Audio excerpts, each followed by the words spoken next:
Hi this is Shravani, welcome to business breakfast. ఈ వారం భారత స్టాక్ మార్కెట్ల దిశ ఎలా ఉండబోతుంది? భారత్ స్టాక్ మార్కెట్లు ఈ వారం లాభాల బాట పడతాయా? విదేశీ మదుపర్ల కొనుగోళ్లు, మెరుగైన కార్పొరేట్ ఫలితాలు మార్కెట్కు బలాన్నిస్తాయా? లేక పశ్చిమాసియా ఉద్రిక్తతలు, పెరుగుతున్న ముడి చమురు ధరలు ఇన్వెస్టర్లకు ఆందోళనకు గురిచేస్తాయా? మరోవైపు ఆర్బీఐ రేపు రేటుపై తీసుకున్న నిర్ణయం మార్కెట్ దిశను ఎలా ప్రభావితం చేయనుంది?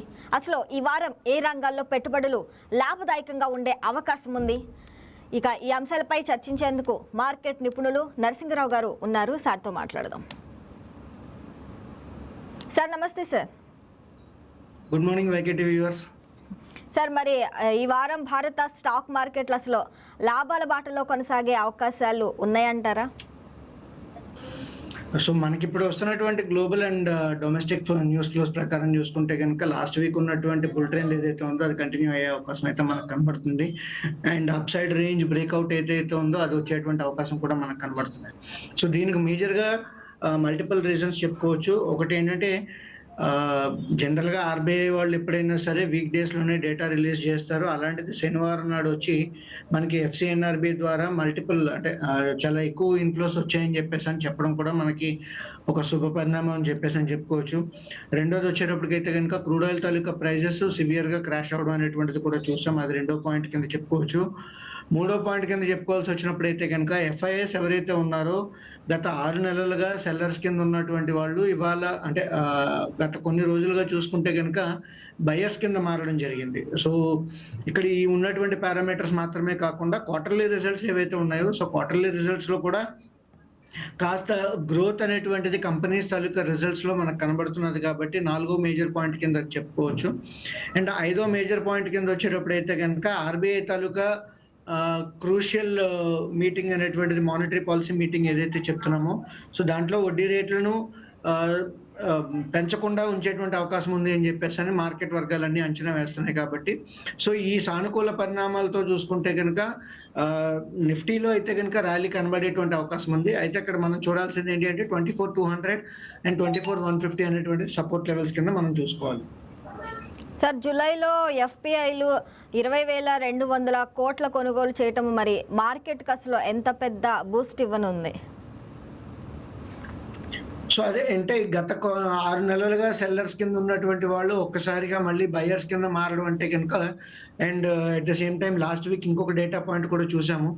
నిఫ్టీ 500 ఇండెక్స్లో డిఐఎస్ తాలూకా ఓనర్షిప్ అనేటువంటిది పెరగడం చూసాం మనం. So that is one more crucial data point. అంటే ఎఫ్ఐఎస్ హోల్డింగ్స్ కన్నా కూడా for the first time DIIs taluka holdings పెరిగాయి అని చెప్పేసి అని మనం చూస్తున్నాం. సో ఇంతవరకు ఎఫ్ఐఎస్కి మిస్ అవుట్ అయిపోయాం అనేటువంటి ఫీలింగ్ ఏదైతే ఉందో ఆ ఫీలింగ్ నుంచి వాళ్ళు ఓకే ఇప్పుడు ఇండియన్ స్టాక్ మార్కెట్స్లో కూడా మనం ఇన్వెస్ట్ చేయొచ్చు.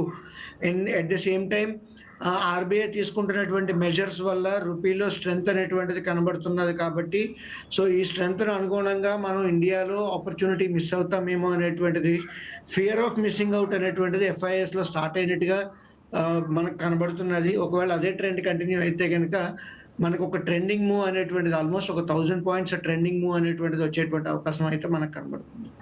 సార్, మరి కార్పొరేట్ సంస్థల జూన్ త్రైమాసిక ఫలితాలు మరి మార్కెట్ను అసలు ఎంత మేర మద్దతు ఇస్తాయంటారు?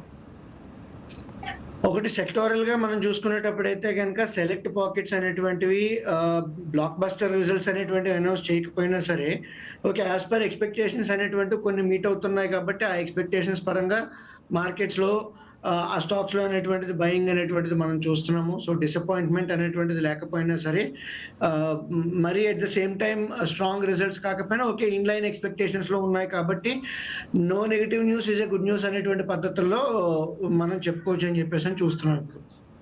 సార్, మరి పశ్చిమాసియా ఉద్రిక్తతలు అలాగే మరి ముడి చమురు ధరలు హెచ్చు తగ్గులపై మరి భారత్ మార్కెట్పై అసలు ఎంత ప్రభావం చూపనున్నాయి? ఒకటి పశ్చిమాసియా so Iran and US taluka negotiations ఏవైతే ఉన్నాయో సో అవన్నీ కూడా మళ్ళీ కంటిన్యూ అవుతున్నాయి కాబట్టి సో కొంతవరకు ఆ నెగోషియేషన్స్లో ఉండేటప్పుడు కూల్ ఆఫ్ పీరియడ్ ఏదైతే ఉందో సో ఆ కూల్ ఆఫ్ పీరియడ్ వల్ల సో మార్కెట్స్ అన్సర్టనిటీ అనేటువంటిది ఫీల్ అవ్వట్లేదు. And at the same time crude oil ఏదైతే ఉందో ఆల్మోస్ట్ మళ్ళీ సూపర్ స్పైక్ రావడం, ఆ సూపర్ స్పైక్ తర్వాత మళ్ళీ ఇప్పుడు కొంత కూల్ ఆఫ్ అవడం అనేటువంటిది పాజిటివ్గా చూస్తున్నాము. సో ఓవరాల్గా బ్రాడ్ రేంజ్ అనేటువంటిది క్రూడ్ ఆయిల్ తాలూకా ప్రైజెస్కి ఇంటర్నేషనల్ మార్కెట్లో చెప్పుకోవాలంటే $75 నుంచి $95 మధ్యలో మనకి ఈ బ్రెంట్ క్రూడ్ కావచ్చు, లేదంటే నైమెక్స్ కావచ్చు, ఇవి ట్రేడ్ అయ్యేటువంటి ఈ బ్రాడ్ రేంజ్ అనేటువంటిది మనకు కనబడుతున్నది కాబట్టి సో ఈ కూల్ ఆఫ్ ఏదైతే ఉందో ఈ కూల్ ఆఫ్ వల్ల మనకి రూపీలో స్ట్రెంత్ కనబడుతుంది. At the same time Indian fundamentals కూడా ఇంప్రూవ్ అయ్యే అవకాశం ఉందని చెప్పేసి మనం చెప్పుకుంటున్నాం. సార్, మరి ఈ వారం ఫలితాలు ప్రకటించనున్న కంపెనీల్లో అంటే మరి ఎక్కువగా మార్కెట్ దృష్టి ఎవరిపై ఉంటుంది? ఒకటి almost most of the companies అన్నీ కూడా వాళ్ళ తాలూకా రిజల్ట్స్ అనౌన్స్ చేసేసాయి కాబట్టి సో ఇంకా మిగిలిన ఉన్నవన్నీ ఏవైతే ఉన్నాయో కాస్త తక్కువ ఉన్నాయి కాబట్టి వాటి మీద అంచనాలు అయితే కనుక పెద్దగా ఏమీ లేవని చెప్పేసి అని చెప్పుకోవచ్చు. మనకి ఆల్రెడీ రావాల్సినటువంటి బ్యాంకింగ్ సెక్టర్లో బ్యాంకింగ్ మేజర్స్ తాలూకా రిజల్ట్స్ వచ్చేసాయి, ఐటీ మేజర్స్ తాలూకా రిజల్ట్స్ వచ్చేసాయి. అండ్ మిగతా ఇండెక్స్ హెవీ వెయిట్స్ ఏవైతే ఉన్నాయో అవన్నీ కూడా లాస్ట్ వీక్ అనౌన్స్ చేయడం జరిగింది. అయితే ఒకటి ప్రో పాజిటివ్ రిజల్ట్స్ అనేటువంటివి ఎక్కడా లేవు కాబట్టి సో మిగతా కంపెనీస్ మీద కూడా ఏంటంటే స్లైట్ మ్యూటెడ్ ఎక్స్పెక్టేషన్స్ అనేటువంటివి ఉన్నాయి. వీళ్ళల్లో కూడా ఎవరైనా సరే మంచి రిజల్ట్స్ అనేటువంటిది ఇవ్వడం జరిగితే కనుక ఆబ్వియస్లీ అది పాజిటివ్ సెంటిమెంట్కి దారితీసేటువంటి అవకాశం ఉందని చెప్పేసి అని చెప్పుకోవచ్చు. సార్, మరి ఒకవేళ ఆర్బీఐ రేపో రేటు యథాతథంగా ఉంచితే మరి మార్కెట్ ఎలా స్పందించే అవకాశం ఉంది? ఒకటి మనం అనుకుంటున్నది ఏంటంటే మార్కెట్స్‌లో అంటే ఆర్‌బీఐ వడ్డీ రేట్లను కీలకంగా అట్లాగే ఉంచేటువంటి అవకాశం ఉంది అని చెప్పేసి మనం అనుకుంటున్నాం కాబట్టి సో ఒకవేళ అంటే నోన్ సినారియో కింద ఉంది. అంటే నోన్ ఫినామినా కింద ఉంది. అందులో సర్ప్రైజ్ అయితే ఏమీ లేదు కాబట్టి సో ఇప్పుడు వస్తున్నటువంటి ఎఫ్‌సిఎన్ఆర్‌బి డిపాజిట్స్ పరంగా కావచ్చు, లేదంటే వాళ్ళ వడ్డీ రేట్లు ఫ్యూచర్‌లో ఎట్లా ఉంటాయి అనేటువంటిది ఫ్యూచర్ గైడెన్స్ ఏదైతే ఉందో ఆ గైడెన్స్ అనేటువంటిది చాలా క్రూషియల్ పారామీటర్స్ కింద మారేటువంటి అవకాశం ఉంటుంది. వాటిల్లో ఏదైనా సర్ప్రైజెస్ వస్తే గనుక సర్ప్రైజెస్ బట్టి మార్కెట్స్ అనేటువంటివి రియాక్ట్ అవుతుంటాయి. ఒకవేళ సర్ప్రైజెస్ అనేటువంటివి ఏవి లేకపోతే కనుక మార్కెట్లు ఇప్పుడున్నటువంటి ట్రెండ్ ఏదైతే ఉందో ఆ ట్రెండ్ని కంటిన్యూ అయ్యేటువంటి అవకాశమే ఉంది మనకి. సార్, మరి ఆ రూపాయి స్థిరంగా ఉండటం విదేశీ పెట్టుబడులను మరింత ఆకర్షిస్తుందా? ఆల్రెడీ ఇప్పటికే ఎఫ్ఐఎస్లో అయితే కనుక మిస్ అవుట్ ఫీలింగ్ అనేటువంటిది కనబడుతుందని చెప్పేసి మనం చెప్పుకోవచ్చు. సో ఇప్పుడు ఆ మిస్ అవుట్ ఫీలింగ్ వల్లే లాస్ట్ ఫ్యూ డేస్లో వాళ్ళు బయింగ్ సైడ్ రావడం జరిగిందని చెప్పేసి మనం చూస్తున్నాము. At the same time derivatives positioning అయితే కనుక చాలా అంటే ఆపోజిట్ సైడ్ ఉంది. సో డెరివేటివ్స్లో ఆల్మోస్ట్ 90% ఆఫ్ ది షార్ట్స్ అనేటువంటి హోల్డ్ చేస్తున్నారు. So we need to cross verify with the GIFT City తాలూకా డేటా బట్టి కూడా మనం క్రాస్ వెరిఫై చేసుకొని ఓకే ఇక్కడ ఎంత పొజిషన్స్ ఉన్నాయి, అక్కడ ఎంత పొజిషన్స్ ఉన్నాయి అన్నది చూస్తాం. అయితే ఎఫ్ఐఎస్లో ఈ బైఅవుట్ అంటే మిస్సింగ్ అవుట్ ఫీలింగ్ అయితే కనుక క్లియర్ కట్గా కనబడుతుందని చెప్పేసి అని చెప్పుకోవచ్చు. సో రాబోయే రోజుల్లో వాళ్ళు ఎంతవరకు ఫ్రెష్ ఇన్ఫ్లోస్ అనేటువంటివి చేస్తారు అనేటువంటిది కూడా చాలా క్రూషియల్గా అబ్జర్వ్ చేస్తాం. సార్, మరి ఈ వారం బ్యాంకింగ్ అని ఐటీ, ఆటో, ఫార్మా రంగాల్లో అంటే ఏ సెక్టారు మెరుగైన ప్రదర్శన చూపే అవకాశం ఉందంటారు? సో ఒకటి సెక్టార్ పరంగా వచ్చేటప్పుడు అయితే కనుక మెటల్స్లో స్ట్రెంత్ అనేటువంటిది కనబడుతుంది, ఫార్మాలో కూడా స్ట్రెంత్ అనేటువంటిది కనబడుతుంది. బట్ కొంతవరకు ప్రాఫిట్ బుకింగ్ వచ్చేటువంటి అవకాశం కూడా ఉండొచ్చు. దానికి మేజర్ రీజన్ ఏంటి అంటే కనుక లీడింగ్ సెక్టార్స్ ఏవైతే ఉంటాయో సో హై బీటా సెక్టార్స్ అంటాము. సో బ్యాంక్స్ కావచ్చు, లేదంటే రియాలిటీ కావచ్చు, లేదంటే ఆటోమోటివ్స్ కావచ్చు. సో ఇలాంటి హై బీటా సెక్టర్స్లో కొంతవరకు పాజిటివిటీ వచ్చేటువంటి అవకాశం ఉండేటప్పుడు ఏమవుతుంది అంటే కనుక డిఫెన్సివ్ సెక్టార్స్ అయినటువంటి ఐటీ, ఎఫ్ఎంసీజీ అండ్ ఫార్మాల్లో కొంతవరకు ప్రాఫిట్ బుకింగ్ వచ్చేటువంటి అవకాశం ఉంటుంది. సో ఇప్పుడు మార్కెట్లో పడకుండా ఉండేందుకు ఈ ఎఫ్ఎంసీజీ అండ్ ఫార్మా సెక్టర్స్లో కొంతవరకు నిలబెట్టేటువంటి అవకాశం ఉంటుంది. కొత్త మొమెంటం రావడానికి ఏంటి అంటే కనుక ఈ banking and auto and reality స్టాక్స్లో at the same time infrastructure స్టాక్స్లో కొంతవరకు బయింగ్ కనబడితే కనుక నిఫ్టీ ఇంకాస్త పైకి వెళ్ళేటువంటి అవకాశం అయితే మనకు కనబడుతుంది. అంటే నిఫ్టీకి 24,200 కీలక మద్దతు, అలాగే 24,778 నిరోధక స్థాయిలు అసలు ఎంత కీలకం కానున్నాయి? సో 24,700 అనేది ఫార్ నెంబర్. యాక్చువల్‌గా అయితే ఇప్పుడు మనం చూస్తుంది ఏంటంటే 24,500 దగ్గర నియర్ టర్మ్ రెసిస్టెన్స్ అయితే గనక ఎస్పెషల్లీ రేపటి ఆప్షన్స్ తాలూకా రైటింగ్ బట్టి చూస్తే గనక ఆ డేటా అయితే గనక 24,500 దగ్గర రెసిస్టెన్స్ అయితే ఉంది.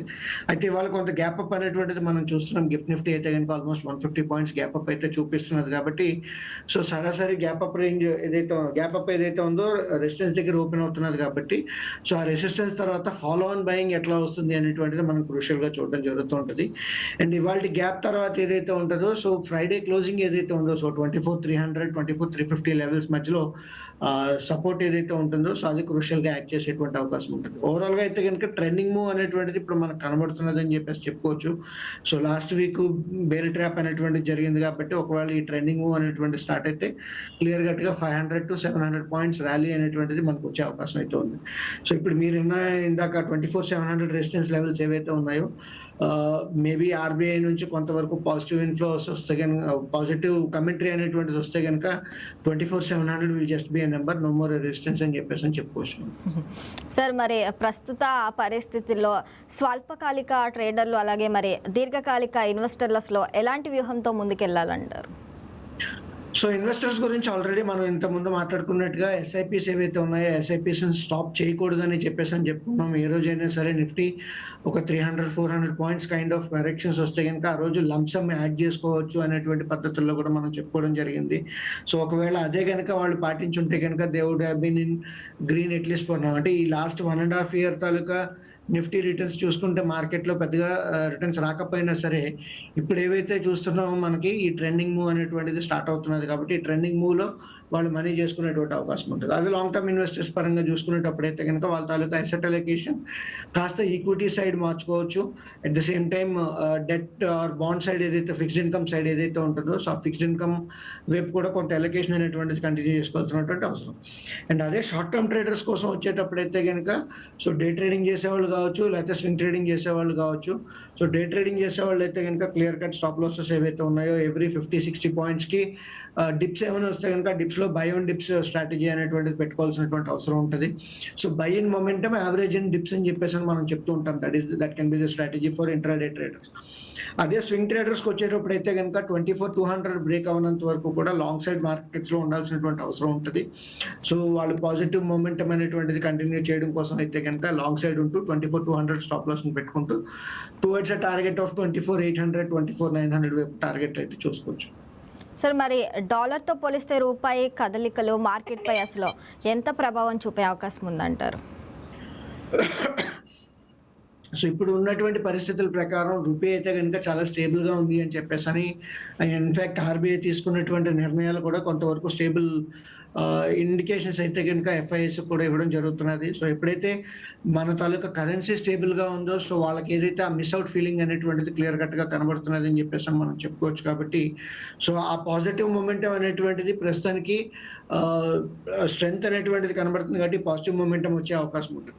అండ్ ఎఫ్ఐఎస్ గనుక ఇంకాస్త ఎక్కువ ఫ్లోస్ తీసుకొస్తే గనుక రూపీ ఏదైతే ఉందో సో ఇంకాస్త బలపడేటువంటి అవకాశం అయితే మనకు క్లియర్ కట్‌గా కనబడుతుంది. అంటే మెటల్ షేర్‌లో జోష్ ఉండే అవకాశం ఉందా? మెటల్ షేర్స్ ఆల్రెడీ మన పాజిటివ్ మొమెంటంలో ఉన్నాయని చెప్పేసి లాస్ట్ వీక్ కూడా మనం చెప్పుకున్నాం కాబట్టి ఇప్పుడు కూడా మొమెంటం అనేటువంటిది కంటిన్యూ అయ్యే అవకాశం ఉంది కాబట్టి హై బీటా సెక్టర్స్ ఏవైతే ఉన్నాయో వెదర్ ఇట్ ఇస్ రియాలిటీ కావచ్చు, ఇన్ఫ్రాస్ట్రక్చర్ కావచ్చు, ఆటోస్ కావచ్చు, ఆర్ మెటల్స్ కావచ్చు, బ్యాంక్స్ కావచ్చు, ఇవన్నీ కూడా ఏంటంటే హై బీటా సెక్టర్స్ కాబట్టి వీటిలో కాస్త పాజిటివిటీ కంటిన్యూ చేసుకుంటూ with strict stop loss maintain చేసుకోవాల్సినటువంటి అవసరం ఉంటుంది. మరి కార్పొరేట్ ఫలితాలు మార్కెట్‌కు ఊతమిచ్చే అవకాశం ఉందా? ఆల్రెడీ ఇప్పటిదాకా వచ్చినటువంటి కార్పొరేట్ రిజల్ట్స్ ఏవైతే ఉన్నాయో సో వాటిలో స్ట్రెంగ్త్ అనేటువంటిది మరీ పాజిటివ్ స్ట్రెంగ్త్ అనేటువంటిది కనబడలేదు కానీ సో ఇప్పుడు ఉన్నటువంటి నెంబర్స్ ప్రకారం అయితే కనుక యాజ్ పర్ ఎక్స్పెక్టేషన్స్ అయితే డెలివర్ అవుతున్నాయి కాబట్టి సో అదే కైండ్ ఆఫ్ ట్రెండ్ అనేటువంటిది కంటిన్యూ అయ్యే అవకాశం అయితే మనకు కనబడుతున్నది. అండ్ రాబోయే రోజుల్లో ఉన్నవి ఏవైతే ఉన్నాయో సో చాలా వరకు మరీ మేజర్ హెవీ వెయిట్స్ అయితే లేవు. ఆల్రెడీ రావాల్సినటువంటి రిజల్ట్స్ అన్నీ కూడా వచ్చేసాయి కాబట్టి మరీ game changing or trend changing kind of results అయితే మనం ఎక్స్పెక్ట్ చేయట్లేదు. ఇప్పుడున్న మొమెంటం ఏదైతే ఉందో ఆ మొమెంటం కంటిన్యూ అయ్యే అవకాశం అయితేనే మనకు కనబడుతుంది. మరి రిటైల్ ఇన్వెస్టర్లు ప్రస్తుతం లాభాల స్వీకరణ చేయాలంటారా? ఎస్పెషల్లీ స్టాక్స్ పరంగా వచ్చేటప్పుడైతే గనుక ఏ సెక్టార్స్‌లో అయితే ప్రాఫిట్స్ ఆల్రెడీ కనబడుతున్నాయో వాటిలో పార్షియల్ ప్రాఫిట్ బుకింగ్ చేయమని చెప్పేసని చెప్తాం. మొత్తం ప్రాఫిట్స్ బుక్ చేయమని చెప్పం గానీ, సో పార్షియల్‌గా ప్రాఫిట్స్‌ని బుక్ చేయమని అయితే మనం చెప్తూ ఉంటాము. ఎట్ ద సేమ్ టైమ్ ఏవైతే బాగా బీట్ అండ్ డౌన్ సెక్టార్స్ ఉన్నాయో, సో వాటిలో మళ్ళీ కాస్త పుల్ బ్యాక్ ర్యాలీ వచ్చే అవకాశం ఉంటది కాబట్టి వాటిల్లో కొంతవరకు ఇన్వెస్ట్ చేసుకోవచ్చు. And at the same time వాటిలో ఏమైనా కరెక్షన్స్ వస్తే గనుక కరెక్షన్స్‌లో యావరేజ్ చేయడానికి చూసుకోవాల్సినటువంటి అవసరం ఉంటది.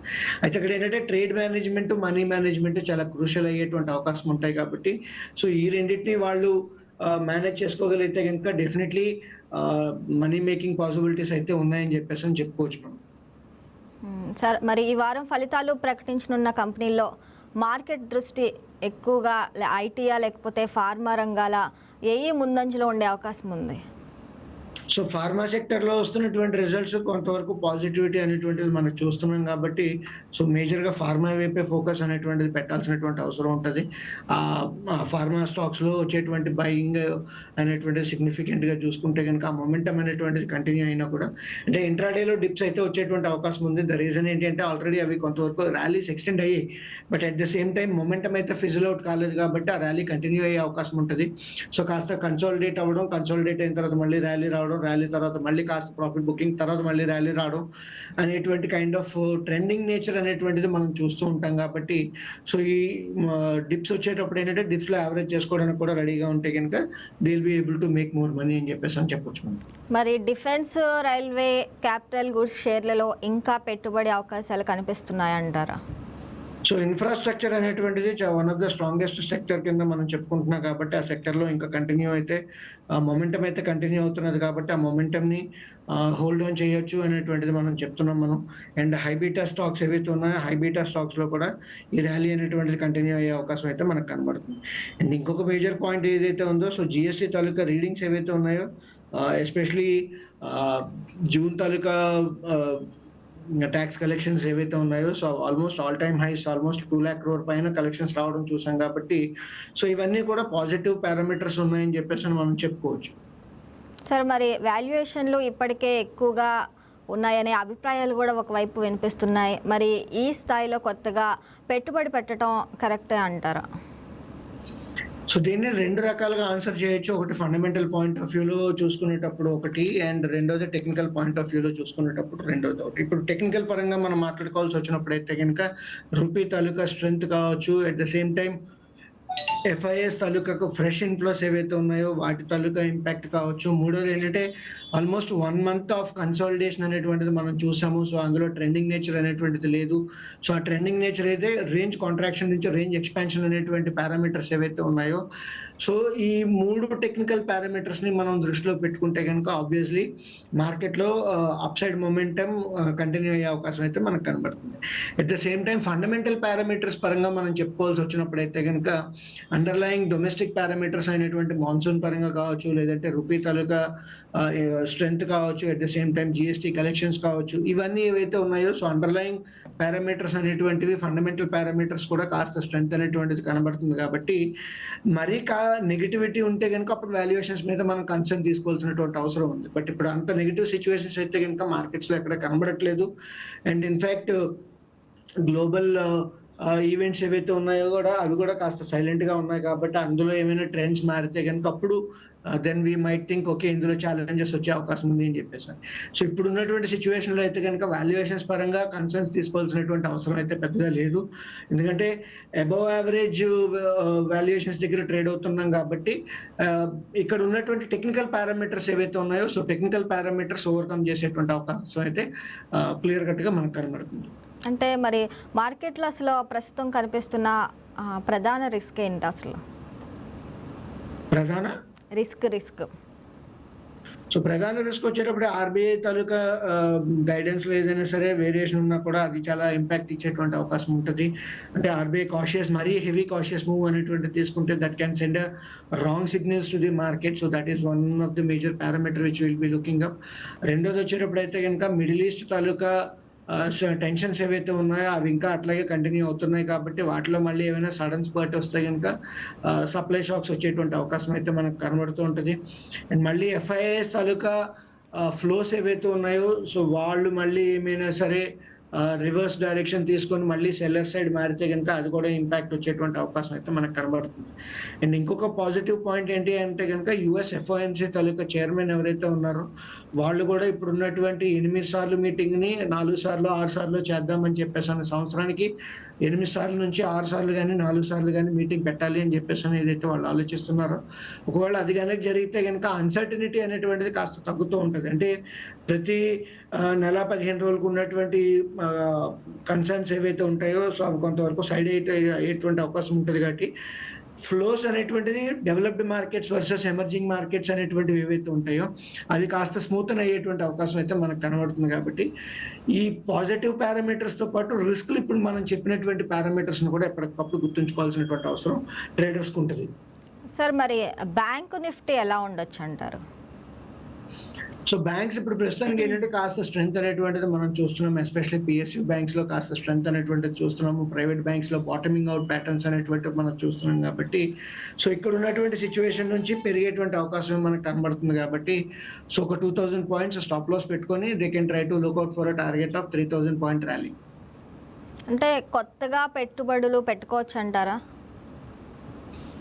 సో ఇప్పుడు ఉన్నటువంటి సిచ్యువేషన్ పరంగా 24,200 స్టాప్ లాస్ మెయింటైన్ చేసుకుంటూ ట్రేడర్స్ ఎవరైతే ఉంటారో they can try to build fresh longs in to that. At the same time ఏమైనా డిప్స్ వస్తే కనుక డిప్స్లో ఇంకాస్త యావరేజ్ చేసుకోవాల్సినటువంటి సిచ్యువేషన్ కూడా ఉంది అని చెప్పేసి మనం చెప్పుకుంటున్నాం. సో ఇలాంటివి అన్నీ కూడా ఈ పాజిటివ్స్ అన్నీ ఏవైతే ఉన్నాయో ఆ పాజిటివిటీస్ అన్నిటిని కూడా కంటిన్యూ చేసుకుంటూ స్ట్రిక్ట్ స్టాప్ లాస్ మెయింటైన్ చేసుకుంటూ, లేదంటే మార్కెట్లో మొమెంటం కానీ లేదంటే మూడ్ ఆఫ్ ద మార్కెట్ ఏదైనా మారేటప్పుడు ఉండేటప్పుడు కావాలంటే వాళ్ళు మళ్ళీ పొజిషన్స్ హెడ్జ్ చేసుకోవడం కానీ లేదంటే పొజిషన్స్ రెడ్యూస్ చేసుకోవడం అనేటువంటి చెప్తాం మనం. సో ప్రస్తుతానికైతే పాజిటివ్ మొమెంటం కంటిన్యూ అవుతున్నది. కాబట్టి ఆ కంటిన్యూ అవుతున్నటువంటి మొమెంటం ఏదైతే ఉందో సో దాన్ని దృష్టిలో పెట్టుకొని they should be in the longer side of the market. Sir మరి ప్రాఫిట్ బుకింగ్ అనేది అవసరం అంటారా? సో ప్రాఫిట్స్ని బుక్ చేయడం అనేది ఎప్పుడు తప్పు కాదు అని చెప్పేసి చెప్తూ ఉంటాము. సో ఉన్న పోర్ట్ఫోలియోలో ఎంత మేర ప్రాఫిట్స్ బుక్ చేస్తాం అనేటువంటిది చాలా క్రూషియల్గా చూస్తాం మనం. సో ఉన్నటువంటి ఒకవేళ 100 రూపీస్ ప్రాఫిట్ ఉంటే దాంట్లో 20% బుక్ చేస్తామా, 50% లేకపోతే 80% బుక్ చేస్తామా అనేటువంటి money management and trade management అనేటువంటిది చాలా క్రూషియల్ అవుతూ ఉంటుంది. సో దానికోసం ఒక ప్రొఫెషనల్ రీసెర్చ్ అనలిస్ట్ కానీ లేదంటే ఒక ఇన్వెస్ట్మెంట్ అడ్వైజర్ తాలూకా సపోర్ట్ సలహాలు సూచనలు పాటిస్తే కనుక వాళ్ళ పోర్ట్ఫోలియోకి వాళ్ళకున్న పొజిషన్స్ బట్టి they will be able to make good money అని చెప్పేసి మనం చెప్పుకోవచ్చు. అయితే ఇప్పుడు ఉన్నటువంటి సిచ్యువేషన్లో 24,800 24,900 లెవెల్స్లో కాస్త ప్రాఫిట్ బుకింగ్ చేసుకోవాల్సినటువంటి అవసరం అయితే కనబడుతుంది. ఎందుకంటే ఆల్మోస్ట్ ఒక 600 పాయింట్స్ ర్యాలీ అనేటువంటిది వచ్చేటువంటి అవకాశం ఉంటుంది. కాబట్టి మళ్ళీ ఫ్రెష్ ర్యాలీ అక్కడ నుంచి వచ్చిన తర్వాత కావాలంటే మళ్ళీ ఫ్రెష్ లాంగ్స్ బిల్డ్ చేసుకోవడం, స్మాల్ స్టాప్ లాసెస్తో కంటిన్యూ చేసుకోవచ్చు అని చెప్పేసి చెప్పొచ్చు. మరి అసలు ఇప్పుడున్న పరిస్థితుల్లో క్యాష్లో ఉండాలా, మార్కెట్లోనే ఉండాలా? 80% ఆఫ్ ది మనీ ఏదైతే ఉందో మార్కెట్లో ఉండాల్సినటువంటి అవసరం ఉంటుంది. సో క్యాష్లో సిట్ అవ్వాల్సినటువంటి అవసరం అయితే ప్రస్తుతానికి కనబడట్లేదు. మేబీ 20% రిజర్వ్ అనేటువంటిది పెట్టుకోవచ్చు. ఎందుకంటే మార్కెట్లో ఎప్పుడు సడన్ షాక్స్ అండ్ సర్ప్రైజెస్ వస్తూ ఉంటాయి. కాబట్టి so 80% of the amount should be in to the markets, they should be deployed. And దాంట్లో కూడా లాస్ట్ టైం మనం మాట్లాడుకున్నట్టుగా స్మాల్ క్యాప్ అండ్ మిడ్ క్యాప్లో వాటిలో ఇన్వెస్ట్ చేసుకోవాల్సినటువంటి అవసరం ఉంటుంది. లార్జ్ క్యాప్లో ఇప్పుడు కాస్త మొమెంటం కనబడుతున్నది. కాబట్టి సో మనీ ఏమైనా అటు నుంచి ఇటు కొంత డైవర్ట్ చేయాలి అనుకునేటప్పుడు అయితే కనుక partial profit booking mid cap and small క్యాప్స్లో చేసుకొని లార్జ్ క్యాప్స్ వైపు మూవ్ అయ్యేటువంటి అవకాశం అయితే కనుక పెట్టుకోవచ్చు. అంటే మరి ఆర్బీఐ నిర్ణయం తర్వాత మార్కెట్లో పెద్ద మూవ్ ఏమన్నా ఉంటుందా?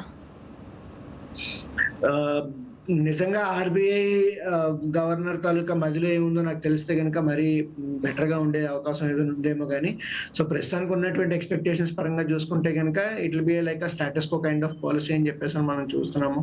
సో ఫార్వర్డ్ గైడెన్స్ ఏదైతే ఉంటుందో ఫార్వర్డ్ గైడెన్స్లో వాళ్ళు కాషియస్ స్టాన్స్ తీసుకుంటారా లేదంటే కనుక గ్రోత్ స్టాన్స్ తీసుకుంటారా అనేటువంటిది, అంటే డవిష్ ఆర్ హాకీ స్టాన్స్ ఎటుపక్క ఉండేటువంటి అవకాశం ఉంటుంది. అండ్ పాలసీ తాలూకా స్టాన్స్ ఏదైతే ఉందో అది న్యూట్రల్ నుంచి మార్చేటువంటి అవకాశం ఉందా లేదా అనేటువంటిది, ఆర్ అకామిడేటివ్ కింద మారుతారా ఏంటి అనేటువంటి చూడాల్సినటువంటి అవసరం ఉంటుంది. అంటే ఇక్కడ స్టాన్స్ కన్నా కూడా ముఖ్యం ఏంటంటే గైడెన్స్ ఏదైతే ఉందో గైడెన్స్ చాలా క్రూషియల్గా ఉండేటువంటి అవకాశం అయితే ఉందని చెప్పొచ్చు. సార్ ఫైనల్గా ఈ వారం పెట్టుబడిదారులకు మీరు ఇచ్చే సలహా ఏంటి? ఒకటి మనకి ట్రెండింగ్ మార్కెట్ అనేటువంటిది అంటే ఆల్మోస్ట్ ఒక 2 months of side ways market నుంచి కాస్త ట్రెండింగ్ మార్కెట్ అనేటువంటిది కనబడుతుంది కాబట్టి సో ట్రెండింగ్తో పాటు వాలటాలిటీ కూడా పెరిగేటువంటి అవకాశం ఉంటుంది కాబట్టి సో ట్రేడర్స్కి మంచి ఆపర్చునిటీ వస్తున్నది అని చెప్పేసి అని చెప్పుకోవచ్చు. సో జనరల్గా ట్రేడర్స్కి ఏంటంటే వాలటాలిటీ కావాలి, మొమెంటం కావాలి, డైరెక్షనాలిటీ అనేటువంటిది థర్డ్ పాయింట్ కింద మనం చెప్తూ ఉంటాము. సో ఈ మూడు కలిసి వచ్చేటువంటి అవకాశం ఇప్పుడు రాబోయే రోజుల్లో కనబడుతుంది కాబట్టి సో వాటిని కంటిన్యూ చేసుకోవాలి అనుకునేటప్పుడు సో స్ట్రిక్ట్ స్టాప్ లాసెస్తో proper money management and trade మేనేజ్మెంట్తో లాభాలు సంపాదించేటువంటి అవకాశం అయితే కనబడుతుంది కాబట్టి so they should be on the positive side of the market with strict stop loss అని చెప్పేసి అని చెప్పొచ్చు. రైట్ నరసింహరావు గారు, మళ్ళీ మనం రేపటి ఎపిసోడ్లో కంటిన్యూ చేద్దాం. Thank you sir. So that's all for now. Keep watching YK news. బంగారం బ్యాంకులో ఉంటే అది మీ అప్పు, అదే శివా గోల్డ్ కంపెనీకి తీసుకొస్తే అది మీ పెట్టుబడి. తాకట్లో ఉన్న మీ బంగారాన్ని మేము విడిపించి ఈ రోజు మార్కెట్ ధర కొని స్పాట్లో మీ నగదు మీకు అందిస్తాం. ప్రతి నెల వడ్డీలు కట్టడం లాభమా లేదా ఇలా చేయడం లాభమా మీరే ఆలోచించుకోండి. శివా గోల్డ్ కంపెనీ, అప్పులేని ఆనందకరమైన రేపటికి సరికొత్త మార్గం. జస్ట్ ఒక కాల్ చేయండి. తాకట్లో ఉన్న మీ బంగారాన్ని విడిపించి ఈ రోజు మార్కెట్ రేట్కే కొనబడును.